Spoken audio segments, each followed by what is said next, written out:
So next up, we have Mr. I don't see him there he is. Alex Fischer! Hi guys. A little section. Hi everyone.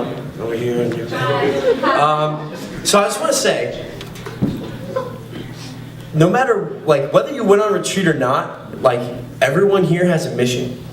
And the mission is to go out and tell people about what you learned in this place here tonight. Jesus is the most wisdom that you can impart on a person, and I think that's the most important thing that anyone in the world needs to know about. And as long as you know someone that doesn't know Jesus, your job's not done. So, going into retreat, I had a lot of insecurities about myself. I was like, I don't like talking to people that much. It's kind of weird for me because I act weird like this. And so I'm at Friday. I get there and I'm like, all right, there's some new people in my group. So I start talking to them, get to know them a little bit, and I start to feel that those insecurities start to melt away, and I'm feeling that love. Saturday night comes and brakes fell off, everything was just going crazy, it was all chaos. And I can remember standing, the line is in front of me, and I'm going, alright God, I'm throwing things away, left and right, and I step across the line, and immediately, I'm like, it's time to jump around and yell. And I don't remember what I was yelling a lot, but I remember jumping, and I know that I yelled because I woke up the next day and I couldn't talk a lot. But it just felt so good to recklessly worship the Lord. It was just ridiculous. I can remember going up to one of my friends and hugging them, and just sweat was just pouring off of us. And I was like, this is the greatest thing I've ever experienced in my entire life. This is the love of the Lord right here. So anyways, it was totally you. So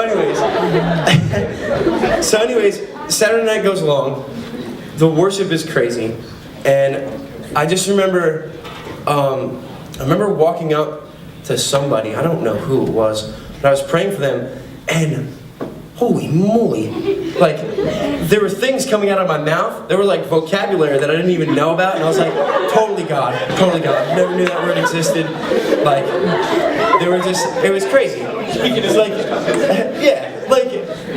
It's proper English, coming out of my mouth. I didn't even know what was going on. So anyways, then after that, I can remember waking up the next day and leaving the grounds and going home. And I actually didn't go home. I went and slept. And then Monday came around and I went to work, and I was talking to my coworker about what had happened to me on retreat. She's also a believer, thank God.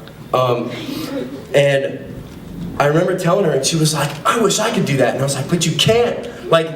You hear this stuff this reckless worship, you can do that too. All you gotta do is give up what's holding you back. There's whatever you got that's dragging you down, get rid of it. What use is there going swimming with cinder block flippers on? You know what I mean? You're just gonna go down to the bottom, drown. Preach. So, Preach.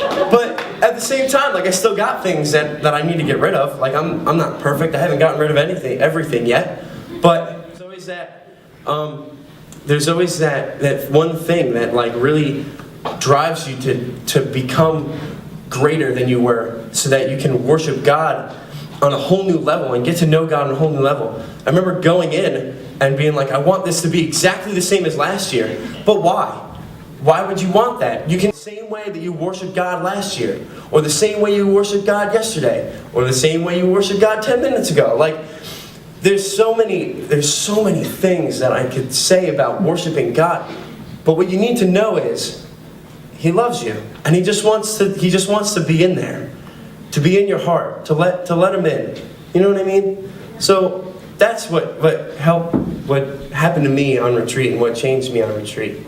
So, yeah.